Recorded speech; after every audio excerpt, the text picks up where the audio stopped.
Modi cabinet में विभागों के बंटवारे के बाद आज मंत्रियों ने पदभार संभाल लिए हैं। किस मंत्री ने किस तरीके से अपने काम की शुरुआत की है, चलिए जल्दी से आपको बताते हैं सिर्फ 1 मिनट में। मोदी कैबिनेट में विभागों के बंटवारे के बाद आज मंत्रियों ने पदभार संभाल लिए हैं। अमित शाह ने गृह मंत्री के रूप में अपना दूसरा कार्यकाल शुरू किया। कार्यभार संभालने से पहले शाह नेशनल पुलिस मेमोरियल पहुंचे। यहां पर उन्होंने शहीद पुलिसकर्मियों को श्रद्धांजलि दी। बीजेपी अध्यक्ष जेपी नड्डा ने स्वास्थ्य मंत्रालय में पदभार ग्रहण किया। इससे पहले वो पार्टी ऑफिस गए और नेताओं से मुलाकात की। एस जयशंकर ने विदेश मंत्री के तौर पर अपना दूसरा कार्यकाल शुरू किया। उन्होंने साउथ ब्लॉक स्थित विदेश मंत्रालय में पहली फाइल पर साइन किए। अश्विनी वैष्णव ने रेल और सूचना प्रसारण मंत्री का कार्यभार संभाला।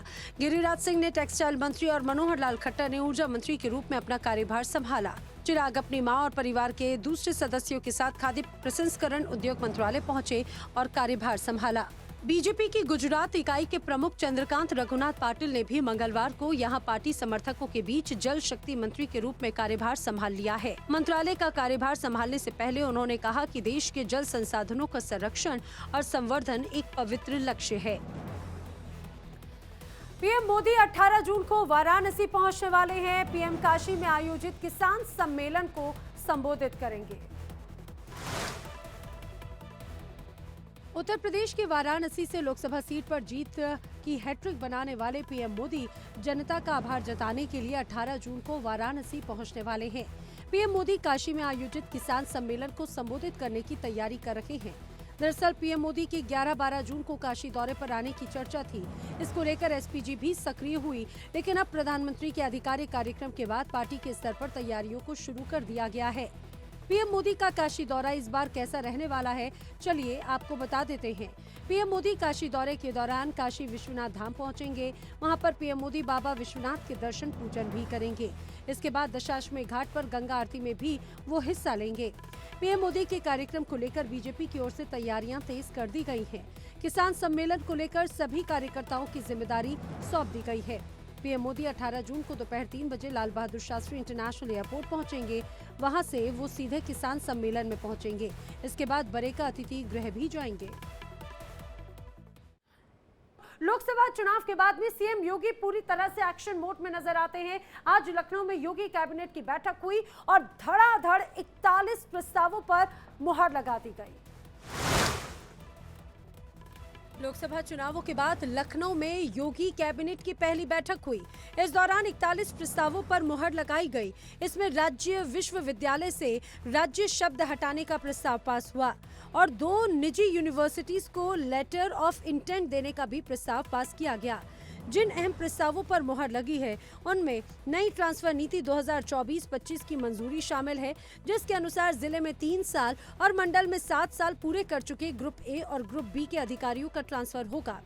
बरेली में फ्यूचर यूनिवर्सिटी, गाजियाबाद में HRIT यूनिवर्सिटी को मंजूरी दी गई है। इसके साथ ही हुडको से लिए गए 1000 करोड़ के लोन की गारंटी सरकार लेगी। AIT कानपुर में मेडिकल रिसर्च सेंटर बनेगा। 500 बेड का सुपर स्पेशलिटी हॉस्पिटल बनाने को भी मंजूरी दी गई है। बता दें कि हाल ही में सीएम योगी ने यूपी के बड़े अधिकारियों के साथ में बैठक की थी। इसमें उन्होंने अधिकारियों को सख्त निर्देश दिए, लापरवाही पर एक्शन की चेतावनी भी दी। अखिलेश यादव कन्नौज से लोकसभा चुनाव जीत चुके हैं। उन्होंने करहल विधानसभा और नेता प्रतिपक्ष के पद से इस्तीफा देने का ऐलान कर दिया है। करहल उपचुनाव के लिए तेजप्रताप सिंह यादव को प्रत्याशी बनाया जा सकता है।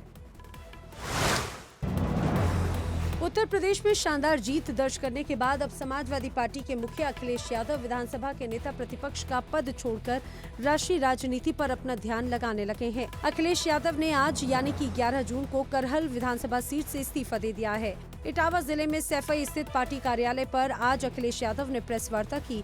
अखिलेश ने इस दौरान कहा कि करहल के कार्यकर्ताओं और लोगों से मिलकर निर्णय लिया है कि करहल विधानसभा सीट से इस्तीफा देकर सदन में जनता के मुद्दे उठाए जाएंगे। विधानसभा में अपना जो हमें सीट छोड़नी है उसकी जानकारी दे देंगे। फैसला यही हो कि जिससे पार्टी को और मजबूती मिले, पार्टी का और वोट बढ़े। अखिलेश यादव ने कहा कि संविधान को बचाने के लिए सदन शुरू होते ही संघर्ष शुरू किया जाएगा। अखिलेश ने कहा कि हम सभी दलित, पिछड़े, कमजोर, आदिवासी सभी को साथ लेकर संघर्ष करते रहेंगे। विधानसभा में नेता प्रतिपक्ष बनाने के सवाल पर अखिलेश ने कहा कि इसका निर्णय भी जल्दी आ जाएगा। मुजफ्फरनगर सीट पर पूर्व केंद्रीय मंत्री संजीव बालियान चुनाव हार चुके हैं। उन्होंने अपनी हार का ठीकरा फायर ब्रांड नेता संगीत सोम पर फोड़ा है, जिसके बाद सियासत गर्म हो गई है। यूपी में बीजेपी की हार के साइड इफेक्ट सामने आने लगे हैं। मुजफ्फरनगर सीट पर पूर्व केंद्रीय मंत्री संजीव बालियान चुनाव हार गए। हार पर मंथन के बीच संजीव बालियान ने भीतरघात को लेकर बड़ा बम फोड़ा है। उन्होंने सरधना से पूर्व विधायक और फायर ब्रांड नेता संगीत सोम पर चुनाव हरवाने का आरोप मढ़ दिया। बालियान ने कहा कि संगीत सोम ने खुले तौर पर समाजवादी पार्टी को चुनाव लड़वाया।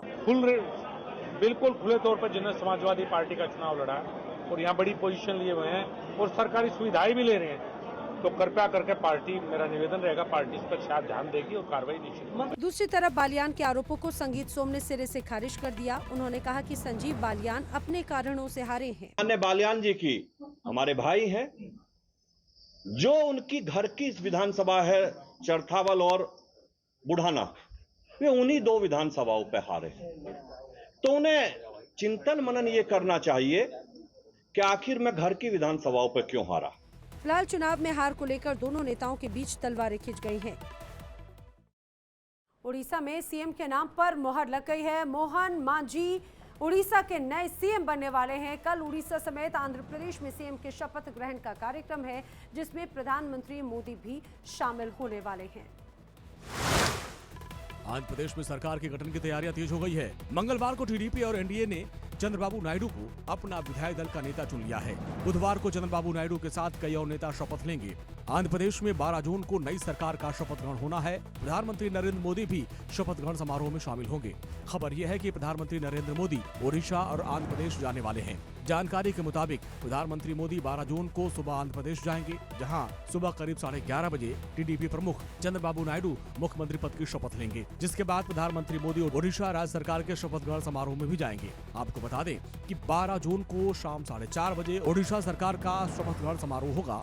बताया जा रहा है कि प्रधानमंत्री नरेंद्र मोदी दोनों ही कार्यक्रमों में हिस्सा लेंगे। आंध्र प्रदेश में हुए विधानसभा चुनाव में राज्य की 175 सीटों में से 135 सीटें जीतकर चंद्रबाबू नायडू के नेतृत्व वाली टीडीपी सबसे बड़ी पार्टी बनी। वहीं ओडिशा विधानसभा चुनाव में 147 में से 78 सीटें जीतकर बीजेपी को पूर्ण बहुमत मिला है। पहली बार ओडिशा में बीजेपी अपने दम पर सत्ता में आई।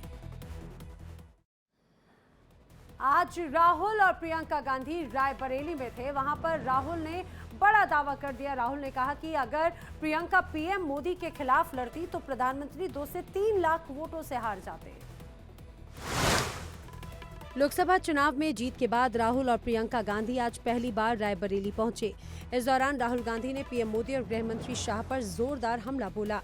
नरेंद्र मोदी जी, अमित शाह जी हिंदुस्तान के संविधान को खत्म करने की कोशिश कर रहे हैं। जो हिंदुस्तान की नींव है उससे वो खिलवाड़ कर रहे हैं। इसीलिए पूरा देश एक साथ खड़ा हो गया। राहुल गांधी ने यूपी की जनता की तारीफ करते हुए कहा कि यूपी की जनता ने नफरत और हिंसा के खिलाफ दबाकर वोट दिया है। वहीं अयोध्या की सीट को लेकर भी राहुल ने बयान दिया। अयोध्या की सीट हार गए। राम मंदिर बनाया, उसमें इनॉग्रेशन में एक गरीब व्यक्ति आपने नहीं देखा होगा, एक किसान नहीं था, एक मजदूर नहीं था, एक पिछड़ा नहीं था, एक दलित नहीं, आदिवासी राष्ट्रपति से कहते हैं तुम यहां नहीं आ सकती। सुप्रीम कोर्ट में आज नीट परीक्षा को रद्द करने और दोबारा एग्जाम करवाने की मांग करने वाली याचिकाओं पर सुनवाई हुई। सुनवाई के दौरान सुप्रीम कोर्ट ने एनटीए को नोटिस जारी करते हुए पेपर लीक को लेकर जवाब मांगा है।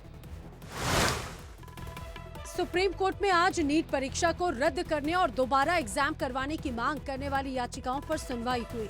इस दौरान सुप्रीम कोर्ट ने नीट एग्जाम करवाने वाले नेशनल टेस्टिंग एजेंसी यानी एनटीए को नोटिस जारी करते हुए पेपर लीक को लेकर जवाब मांगा है। अदालत ने कहा कि एनटीए की विश्वसनीयता पर सवाल उठे हैं, इसीलिए हमें जवाब चाहिए। कोर्ट ने काउंसलिंग रोकने से भी इनकार कर दिया है। जस्टिस विक्रम नाथ और एहसानुद्दीन अमानुल्लाह की पीठ ने नीट एग्जाम को रद्द करने की याचिका पर सुनवाई की। आपको बता दें कि एग्जाम को रद्द करने और दोबारा पेपर करवाने वाली मांग वाली याचिकाएं शिवांगी मिश्रा और 9 अन्य याचिकाकर्ताओं ने दायर की है। इनका कहना है कि इस साल हुई नीट परीक्षा का पेपर लीक हुआ और इसमें अनियमितता देखने को मिली।